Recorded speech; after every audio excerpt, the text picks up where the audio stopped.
Hai, welcome back to my channel di Tri Fun Trick, Fun Learning with Tri. Oke teman-teman, di video kali ini aku udah ngerangkum beberapa prediksi atau latihan soal dan pembahasan lengkapnya berdasarkan FR yang udah bertebaran tentang infrastruktur IT. Oh iya, kalian juga bisa lihat video aku sebelumnya yang berkaitan dengan layanan dan audit TI. So, simak terus video ini sampai habis agar stok soal dan persiapan kalian lebih gaspol lagi. Jangan lupa support terus channel ini dengan cara like, komen, dan subscribe. Nyalain lonceng notifikasinya juga jangan lupa. Dan jika dirasa bermanfaat, silahkan share ke teman-teman kalian juga. Langsung aja kita akan jawab soal yang pertama.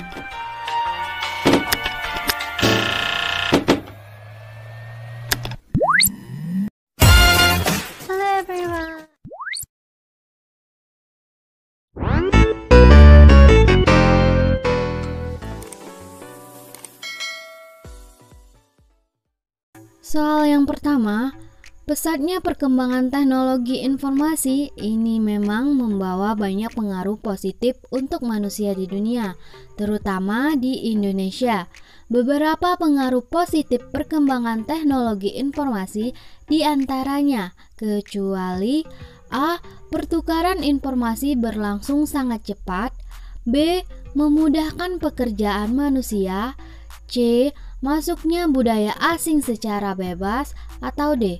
Pekerjaan yang dilakukan seseorang menjadi lebih efektif dan efisien.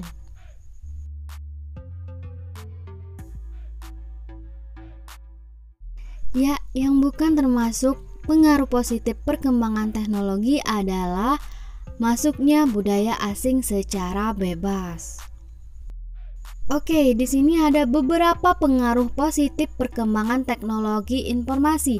Di antaranya, yang pertama, pertukaran informasi berlangsung sangat cepat. Yang kedua, memudahkan pekerjaan manusia. Yang ketiga, pekerjaan yang dilakukan seseorang menjadi lebih efektif dan efisien. Dan yang keempat, sistem pembelajaran tidak harus tatap muka dengan guru karena dengan kemajuan TIK khususnya internet, kita bisa melakukan fixed class dan masih banyak yang lainnya. Soal nomor 2, zaman dulu kita kenal aplikasi biasanya monolitik. Satu buah source code menangani segala macam fungsi.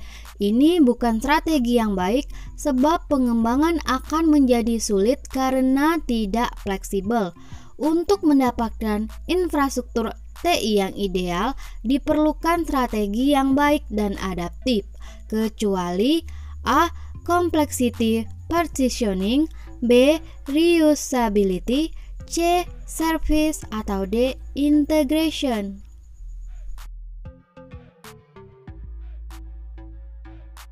Ya, jadi yang bukan termasuk strategi yang adaptif dan baik untuk mendapatkan infrastruktur TI yang ideal ini adalah pilihan jawaban C, service.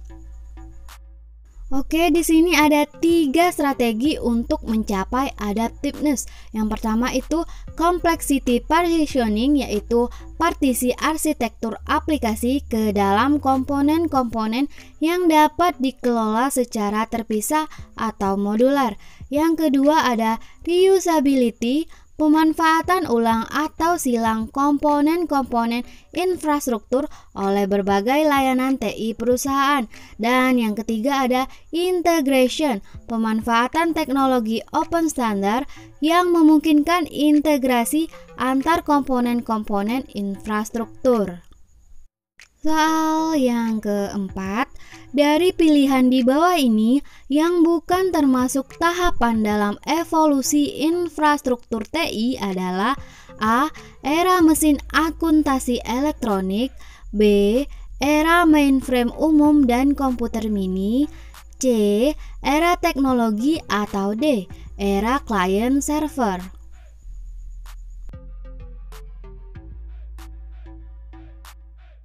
Iya, jawabannya adalah yang C, era teknologi.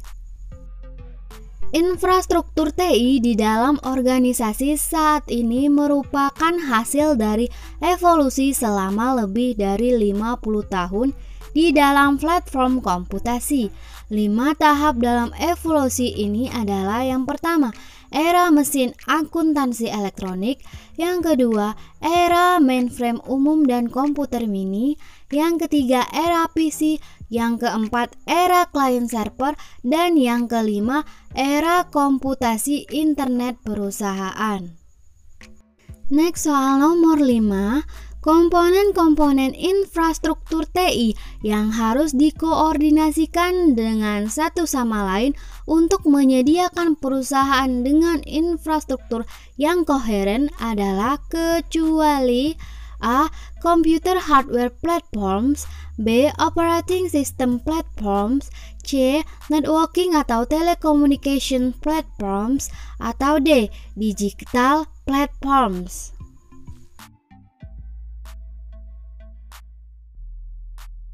Ya, jadi jawaban pilihan yang bukan di sini adalah pilihan jawaban D, digital platforms. Infrastruktur TI saat ini terdiri dari 7 komponen utama, antara lain: yang pertama, computer hardware platforms; yang kedua, operating system platforms; yang ketiga, enterprise software applications; yang keempat, data management and storage; yang kelima, networking atau telecommunications platforms; yang keenam ada internet platforms; dan yang terakhir, yang ketujuh, ada consulting and system integration service. Selanjutnya soal nomor 6. Di antara pilihan di bawah ini yang termasuk karakteristik kapabilitas infrastruktur IT adalah: A. ITI sharing capability; B. IS standards and procedures; C. flexibility of ITI; atau D. Semua jawaban benar.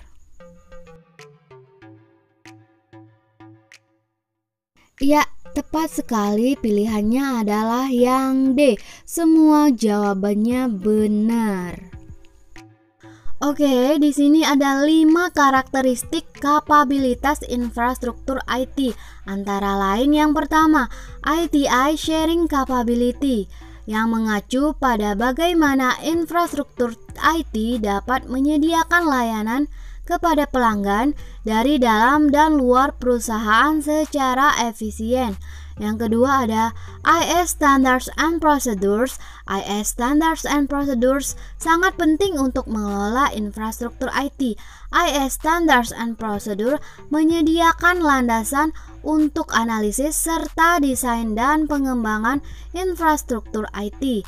Yang ketiga ada ITI Service Capability, merupakan kemampuan untuk memenuhi permintaan bisnis dengan memfokuskan pada efektivitas fungsi dan dapat diidentifikasi dari berbagai jenis layanan IT.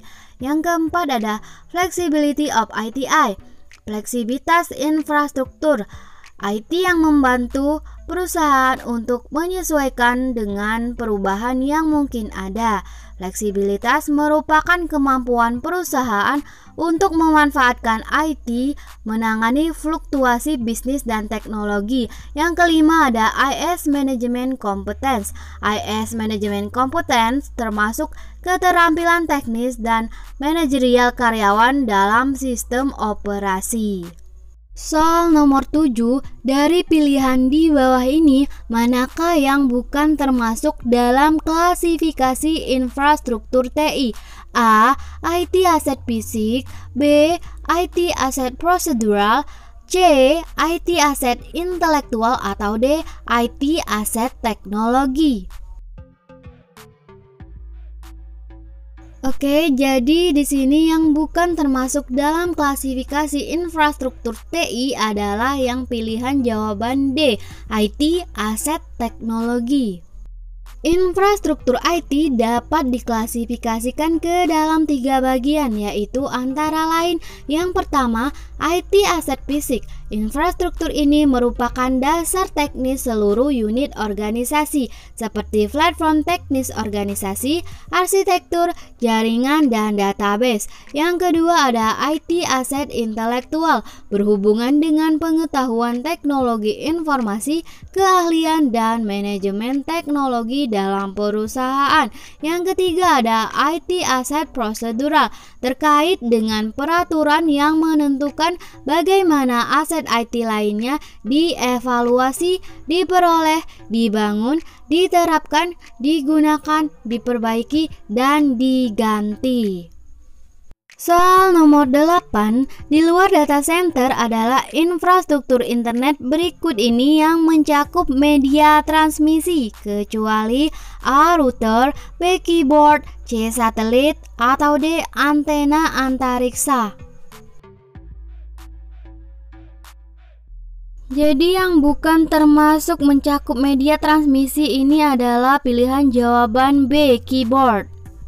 Di luar data center adalah infrastruktur internet yang mencakup media transmisi seperti kabel serat optik, satelit, antena antariksa, router, agregator, repeater, penyeimbang beban, dan komponen jaringan lainnya yang mengendalikan jalur transmisi.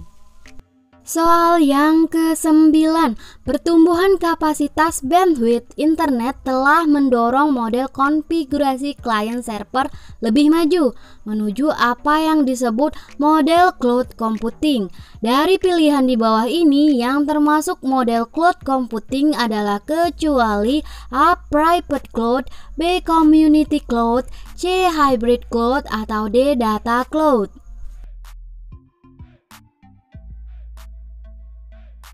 Jadi pilihan yang bukan termasuk model cloud computing ini adalah yang pilihan jawaban D, data cloud. Jadi berikut ini ada beberapa macam tipe-tipe cloud yang bisa kalian pakai sebagai pengguna, yaitu antara lain yang pertama ada private cloud. Private cloud adalah penggunaan dari teknologi cloud. Ini hanya digunakan oleh satu organisasi atau perusahaan saja secara private. Yang kedua ada community cloud. Community cloud digunakan biasanya untuk penggunaan bagi komunitas, institusi, atau organisasi.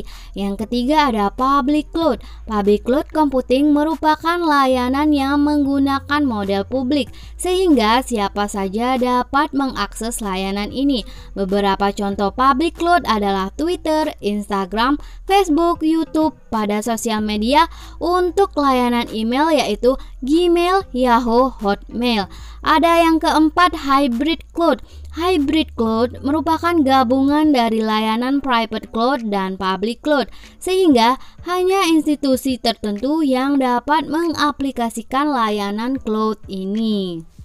And the last one, soal nomor 10, infrastruktur perangkat keras pada data center biasanya akan melibatkan perangkat ini, kecuali A. switch, B. mouse, C. firewall, atau D. server.